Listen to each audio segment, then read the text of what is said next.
The New York Times also going after the company in an op-ed this morning titled, "We Can't Trust Uber." The piece worries about the massive amount of personal information Uber has access to, saying, when we're picked up on a rainy street corner, it's not enough to know where the car is going. We need to know where our data is going and how it's used. Not necessarily, Kayla, a new notion.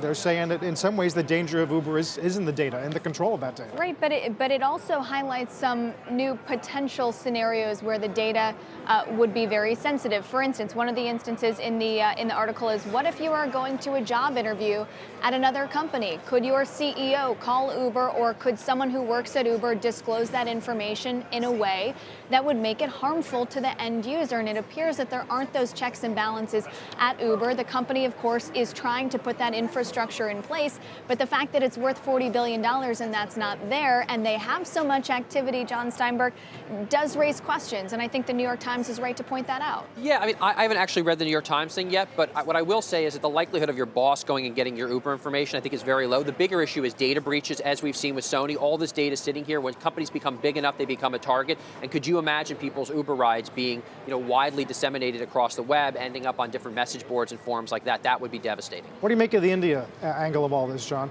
Well, I did some looking into this, and I don't think that Uber should necessarily get the finger pointed at it in this particular case.